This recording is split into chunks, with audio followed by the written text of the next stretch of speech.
Hello, I'm Jerry Lintner, and this is State of the Town, a monthly show when we meet with our first selectman, Mary Glassman, and get brought up to date on the state of the town.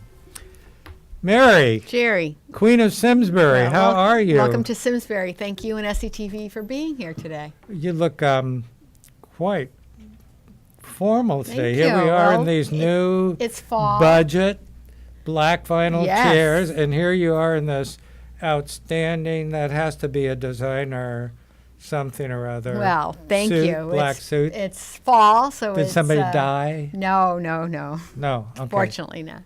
No. But it's time to get to business. You can leave the sandals at home, and now we're starting to get back to work and school, and the school's made it off to a new school year, and everyone seems to be doing well, and the town is starting the process of preparing for the winter. And See, rolling out programs. Excuse me a minute.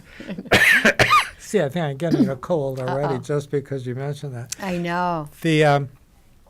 Yeah, all of a sudden, it seemed like somebody switched the sunset off earlier. You know what I mean? It's like you could sit out and be 9, and you could still look at the clouds and know. this and that. And now, you know, by 7:30, there might be a little orange left in the sky, but the sun is Pretty much it. gone. So, But we are getting ready for winter. We just approved 3 generators contracts for the town. So we've been thinking ahead, and we are beefing up our what are we using the emergency generators emergency operations. for? So like, So if there's a power outage, we have power our town hall, our emergency operations center with a backup generator, our emergency shelter at the high school, and for the first year we're installing a generator at Terriffill School so that folks who can't cross the river in Terriffill will have a safe place to I see. shelter. So what size of generator I know. must it take to run places like that? It It'd does. be as big as a building. Well, we're not powering all of the No. buildings. We're just powering enough so that people have a place which is warm and safe and can communicate to the emergency operations center if we need it. So unfortunately, we've had a lot of experience over the winters of needing safe places for people to go. So let's hope this winter's a good one. And is road work finished for this season? Road work Potholes is starting and to this and that? finish.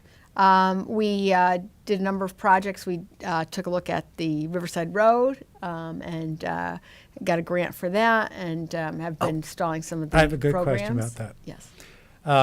First of all, it's a great improvement. But then somebody said it wasn't over, that the plan was to raise the road at some point, and I don't know by what amount, or if in fact that was the amount.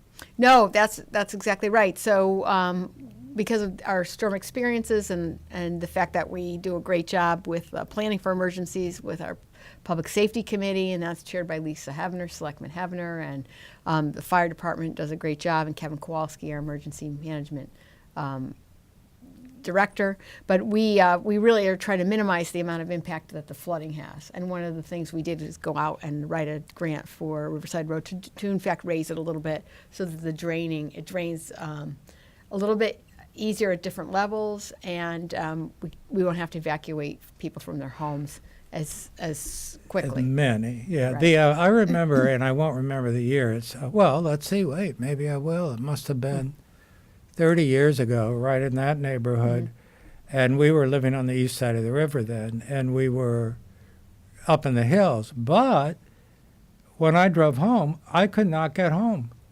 You know, the water Right. was completely over East Weetog Street, so I went around the other way, couldn't get in that way either. Right, and that happened for the first time in probably since that time, this last winter when we did have flooding, which closed Riverside Road, did close 185, which rarely happens, and folks had to go through Bloomfield or go through Avon if Avon Mountain's not closed. So you can start to see some of the emergency response concerns that we have, not being able to get people to safety. Okay. So we are looking at that. So, no, because I remember when spring first started, I had made the comment about, boy, we came through the winter really nicely, you know, no potholes, and then boom, it was like in 3 weeks they were every place. I But know. I just didn't happen to be on the roads when they were fixing them, but they're gone. So I guess they were very responsive, They got were. right out there Did a and great job. did the job. And so now probably what, budget again? Well, right now we're in the process. We always we start the budget process right after the referendum. Right after it gets passed. It gets passed, and we're very grateful to our residents for supporting our budgets. We've done a great job, I think. When can you stop pulling this rabbit out of a hat? Well, I it's mean, interesting. You can't. You're Well- going to have to start bolstering up the taxes at some point. No, I think that this year I'm really proud. We've been planning some of the things that you see, the savings that our taxpayers see, have been in the works for 5-6 years. Yeah. So when I first came into office 6 years ago, we found that there were a lot of inefficiencies between the town and the Board of Education. Right. For I remember example, the the town and the beginning Board of of that. Ed had separate health insurance contracts. Yeah. They had, each bargaining unit had different insurance programs. So over the last 6 years, we've been working with Board of Ed, the town, our employees, our labor unions, to consolidate under one umbrella coverage. And this year, we were successful in going out to bid under one umbrella, which saved the town about $500,000. Oh, nice. And that just shows you the significant economies of scale that you can get when you work together. And so we're constantly looking at ways to save money both intra-town, working with the Board I of was Ed gonna and the ask town, that and on- inter-town, working with our other partners and our other And Farmers how, Valley can you communities. give me some examples of that? Because I know that you have been, quite involved in encouraging, the other towns abutting us and around to assist and looking for cooperative Yes. programs where you don't lose your autonomy, but because you have the, economics of numbers, it Exactly. can improve your situation. Exactly. Well, just to start with the town, so working with the Board of Ed and Matt Curtis, who's very supportive, our superintendent, who's really has an excellent relationship with the town and all of his administrators. Not only have we saved money consolidating our insurance carriers, but now we're looking to not consolidate staff, but to have our staff work on both programs. So for the first time this year, we hired Eric Gomes, our Human Resource Director, who's working to implement our health benefits both for our town employees and our school employees. So Oh, I that's see. one Okay. opportunity that I think we're gonna see the fruits of our collaborative efforts even grow going forward. On the town side, working with our other communities, we noticed that in order for us to get some of the efficiencies that we need, both on the emergency management, so that if the town of Simsbury systems go down, we could have a backup in Avon, or if our computers go down or we have a disaster, we would have a backup. In order to do that, we need to be connected. Right. Well, we found that the state of Connecticut was not supporting towns and connecting as they were schools. So they have had programs in place that have allowed schools to connect to each other and libraries to connect to each other. But Right. what we found is town halls are not connected to each other. So working with, I'm very fortunate to chair the Capital Region Council of Governments and working with 30 towns from the So Capital I was being Region. kind when I said you persuaded them and all this. You've really been We- hitting them over the head for We did. years. We've been hitting them over the head for years. And this year, we were very effective at the Capitol to get funding to connect towns as part of what's called the Nutmeg Network. So Simsbury is one of the Fantastic. first towns to receive the grant funding, which will allow us to connect our town hall with all the other town halls. And once we do that, then you'll start to see the savings really unfold, because we can then share backup finance package systems. We could share payroll systems. I call it the back office functions. It's things that our taxpayers don't see, that they don't care about, as long as they work. Wait a minute. Do Right. we really want to publicize the functions that happen in the back office? That's, after work hours. We don't do that. right. No. So I think although we could put on an SCTV, we could start, instead of Real Housewives, real municipal employees. real town hall. So our town has always been supportive of our regional collaborative efforts, and as a result, they're finally really taking advantage. We're finally really able to take advantage of some real big savings. So that's exciting. As you were talking, and communications, that came to mind, and I'm sorry. I guess I'm talking to a lot of my friends now, but I've been saying it privately, so I might as well say it publicly. As we age, a lot of you are getting really grumpy, and I wish you would just stop it. It's not like you're losing any opportunity to grow. It's just like progressive dying. So stop the grumping. But anyhow, thinking, what would I grump about? And then you did the communication thing. So I'm not grumping. I'm puzzled. And it's not what triggered it initially, because it's been going on for a while, but I read one of the towns, I think Avon or Farmington, voted not to have, whether it was a radio tower or a cell phone tower, I think.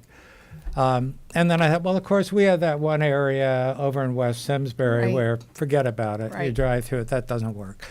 And then I thought, we have one of the, slave to the giant. We combined all of our services in the giant. And I guess, why? Because they have the best coverage. However, the coverage has gotten less good. And I don't know why. Now, I know today I think was supposed to be the protest slowdown where, the company is trying to have different rates for people who are on it. So everybody's protesting by slowing down, or somebody's protesting the other way. Anyhow, it's really working, because I was on this morning dragging along. But I find now at our house, a couple blocks from here, I got a 4G phone. My bar, sometimes it's a bar on my cell phone. That never was the case. It was always like at least 3. So I don't know. Well, we are I see 2 working- hawks sitting on this radio tower. Oh, so Now, I don't know if they are doing it, or if we whooped up the capacity of the radio tower, because police radio towers can turn your tire deflation signal on in a car. so there you go. So now there you are. It's not even a question. It's just commentary. Yeah. And do we need another tower? Would Well, we want another tower? That's a good point, Jerry, because it gets back to economic development. And, we are constantly working with some of the providers to look at improving the tower capacity. We're looking, Simsbury is a very attractive place for businesses to grow, because while we're not near a highway, we're near an airport. We're a very safe community in terms of backup systems. We have data availability. Yeah, what we ended up of the safest towns. Yeah, and we have reliability. So we're constantly focused on looking at our providers, and we are trying to find the right place to install more towers, and that would help. And so we're getting close to finding some locations that are safe locations. But what puzzles me is why it was always so good and now it's degraded. Yeah, I don't know, but it just reminded me that we did, one of the things that people grump about is their taxes. And, this year, because of the savings with the schools, we didn't have to raise taxes. In fact, as we actually didn't raise taxes Right. this year. So that should make people less grumpy. But at our Board of Selectmen meeting on Monday, we found that we've had the highest growth in our commercial base that we've had in recent memory. Really? We brought in about I didn't know that. 150,000. Thank you. It's Congratulations. a credit to. Did I hurt you? No, you're Oh, good. sorry. It's a credit to a couple of things. One, the process that our staff has put in place to streamline the process of going through the application process. That means that saves time and money for developers to go through, not You've necessarily. hacked away at that for a long time. We used to be regarded as the worst place to do business. Oh, yeah. in Simsbury. I And well know that. we would not get applications we wanted because people were afraid of our reputation. That's right. So we've completely turned that around through Well, our part of process. it was such a long process with no indication Such a long of how process. you were doing till you got to the end, and you'd have spent all of this money to put together the plan and all of that. And I said, I don't think Exactly. so. So two things made a difference. One is the in-house staff review, where we have all of our staff in one place at one time to meet with the developer. So developer doesn't have to go from one window to the next window, talk to the building official, then talk to the planner, and then everybody's together, the town engineer and everyone. Okay, let me ask a clarification on that, because I know what it used to be. Mm-hmm. There used to be, was it planning and zoning? Or Yes. two different Two ones, separate or one commissions. together? Two separate Are they now planning and zoning? No, they're still separate, still which I think separate. is a good thing for Simsbury, because what you want to do is you want to streamline the process. You don't want to shortchange the But product. then we still have an appeals. Yes. And then we have a design board. But that works very well. So I think what was happening is they weren't coordinated, so it would take a long time to go through the process. And now we do oh, a it was better like job. one and then one and then one, and now they can do it. Exactly. And the other thing that we're doing, and it's a credit to the volunteers who sit on the boards and commissions, is that they will have now an informal review. So a developer can come in and say, here's what I'm thinking. Is this something the town would approve? And get some feedback before spending a lot of money and a lot of time. And I think that's also helped as well. Okay, here's a question. So how do we avoid corruption? We haven't had any scandals. I mean, we've lived here over 40 years and no scandals. Well, I mean, no, corruption. So well, knock on what's wood. the I think matter? The secret What's to the matter with us? the secret to Simsbury's success, I think, is the fact that we have very professional staff. None of our staff is politically appointed. No matter who the town elects as a first selectman or a board of selectmen, staff is constant, professional. They're left to make their professional opinion, and I think that's really the key. But who decides who's hired? Well, I think, and we Elected people. professionalized town staff as well. So we go through a very competitive process. We look for the best and the brightest employees. We have beefed up the human resource department. I think that's where towns can get in trouble. Where if you're, if you shortchange yourself on the professional side, it gives opportunities for mistakes or for influence to occur. But where you really manage the town well by allowing professionals to make their professional decisions, that all of our processes here are open to the public, freedom of information. Our offices are open, our doors are open. People can ask for copies of things or ask for information. And I think that's what keeps the environment, that's really very changed open. from. It is a change. I remember when you came into office, that was not the policy prior to your coming in. It was almost impossible. It wasn't. When I I was first elected, not to reminisce, but we didn't have a human resource department. So the first selectman would hire and fire all, completely. There was no check and balance on payroll, or running a town is very complicated. With all of the laws and the procedures, and the beauty of having an elected first selectman is that anyone could be elected, anyone who the public wants to elect. So you don't need a background in those areas. However, if you don't have a background in those areas, it really exposes the town to tremendous liability. Yeah, absolutely. Because let's say that we had, in fact, a town manager. Well, the town manager has to have professional staff. I mean, just like so many other things in life as we've evolved, one person can't know it all. Exactly. You can't keep up with it all. I mean, the laws change, the technology changes, the wishes of the population change. Exactly. The ability to get that, and that's what I see. I know it. Well, maybe it does. I know it does. I know it has to frustrate you because you work so hard to get information from the people. What are you thinking? What do you want? And probably relative to a lot, you got a good response. But, people don't do that readily.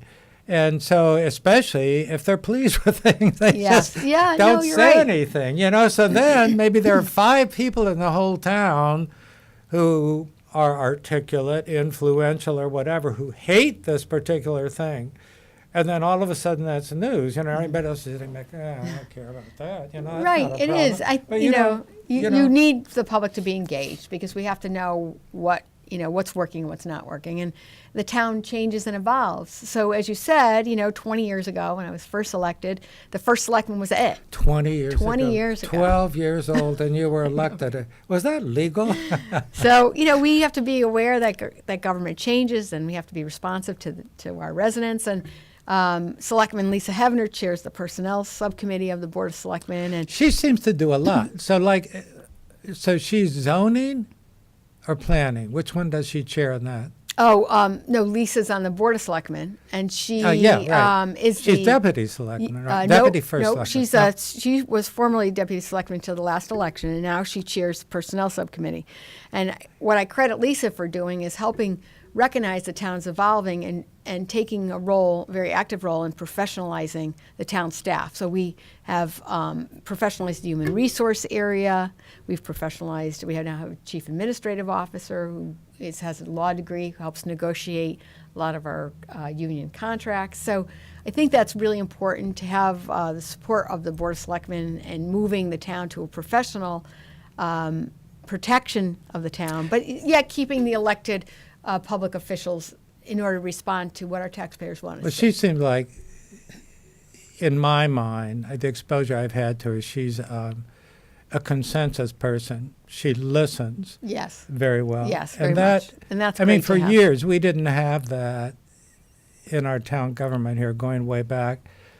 And it just was constant strife, and as a result, inefficiency, because decisions that should have evolved easily and moved ahead were, well, it's kind of like our Congress and the executive office right now. It's by God, if you want it, I don't, And we don't And have we that. don't in have Simsbury. that. No, We don't in have fact, that. I would say I can't think of a vote that wasn't unanimous. Really, maybe a couple of votes on appointments and things, but for the important decisions on the budgets and all those other really key decisions in changing the structure of our staffing, all of those have been unanimously supported, which I think is great and necessary, because I think the best decisions are the ones that have consensus, because Oh, sure. they change and they react to positive comments and negative comments, and you end up with a much better product for our residents. Well, and then when you have consensus, you have more universal support. Exactly. Because everybody has a stake in making sure this Right. does work then, because everybody was for the thing. Exactly. You know who I miss? We haven't talked to Chief Ingvartson recently, and I think he actually kind of snubbed me a couple times. You're looking good, by the way. Well, let's get them on our next show. Well, what I'm Sounds- wondering about, didn't they get some big recertification, and Yes, so- it's one of the highest in the nation as a police force? And Absolutely. One of the most, I think, important aspects of our town is not only to be well run, but to hold ourselves against benchmarks of other communities. And one of the programs that we instituted was an accreditation program. It had taken the town a long time to get to that point, because you have to put a lot of procedures in place for a police department. You have to meet certain training requirements, but it's an objective benchmarking. And the chief Chief has recently taken the lead on that certification program, and we were just announced that we were reaccredited. We had received Right. it once before, and that puts us in the top of communities all across the country that have met certain benchmarks, certain standards, training, emphasis on community policing. And the best part about that process that I like the best is that as part of the application process, you have to have a public hearing, and you have to give the public an opportunity to come out and talk about your police department. And oftentimes, police are called in during very difficult circumstances. A child's arrested, or there's a domestic problem, or there's an accident, or they've stopped you for driving too fast. So oftentimes, the police come into contact with people during not the best of circumstances, and to go to that public hearing and listen to the wonderful feedback that we get from our community about the very officers that often are giving them tickets or involved at times that are very difficult was really, I think, one of the best experiences of my career.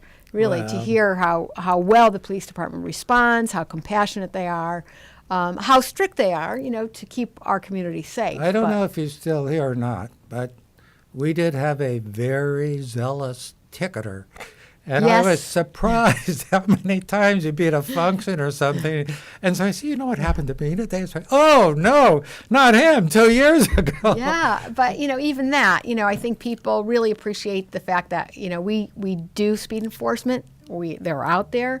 We're very aggressive about it. But it's I wanna necessary see a to keep ratio. people safe. Soccer Yeah. moms. I want to see by category speeding arrests. Well, actually, it's What the interesting. highest percentage It's of actually group very is. interesting 'cause it's I- soccer moms. I know it is. Well, it's actually in the neighborhoods that we've often gotten. Sorry, I know I alienated a good portion just- of the audience here, You're but not- you know, don't ever run for fact is office, you fact. just- But one of the, it is interesting that in some neighborhoods, we often get asked to have speed enforcement stops because some neighborhoods feel that there's speeding. And in cases like that, we go in and we find that the worst offenders are the people who live in those neighborhoods. So it all starts at home. So if you're driving in town, make sure that you drive slowly in your own neighborhood. So Yeah. I think that really surprised me That is because I what it- thought, okay, these are people driving fast, going through our town that don't live in our town. They don't understand that we have walkers and bikers. But in fact, it's the very folks who live in the homes next to the people who are complaining. I'm not one So of those. let's all drive I slow. drive very responsibly in town. I zoom through every other town like you can't believe. Speaking of that, what I thought was a great idea at one point, and I've asked about this once before, and I think I actually asked when the chief was here. There for a while, we had these cones out here at the crossings on Hot Meadow Street for pedestrians, but then people kept running over the cones, so they went away. And I'm thinking, isn't that all the more reason that they should be there if people are running over? Why don't Well, we you're have those exactly right. anymore? Jerry, we struggle because, my office is right here at Town Hall, and I'm constantly count the crossing bodies. Route 10, to go Yeah, but take you're a on your walk bike and or you take signal my and bike everything. out or to go to the post office or to go get a coffee. And, Route 10 is a state highway. And people who are passing through don't realize that it's our own backyard. And so we struggle with how to slow the traffic down, and we're constantly trying to come up with new And people honk enforcement. at you. Oh, it's when awful. you're going so the that's a speed struggle. limit. But we have been improving a lot of our walking trails and our areas and our signage. And stay tuned. Maybe in another month we might have a big announcement. We did apply to be the silver level of the bicycle-friendly communities, and Connecticut has never had a silver level winner. We were the first bronze, so Yeah. let's go Simsbury and But stay tuned. does Hopefully we'll have anybody in Connecticut have a silver? no. No, No one has so a we could be silver. like We could be it. once again So, first. yes. Well, it's a bad note to end on, but where we were not first, one of the magazines that came out, we weren't in the top 20 school systems. Some rating. Well, maybe we can talk and about one that. of our So- abutting ones was. Well, we can talk about that. Talk about how they It was- score schools. yeah, they and, yeah. Stacked the odds, right? Yes, we'll talk yeah. Tune in next month. We're number one. All right. Mary, thank you Thank very, you. very much. And SCTV. Seeing us through the summer Thank you. and protecting us in the winter. Thank you. And we'll see all of you again next month on State of the Town.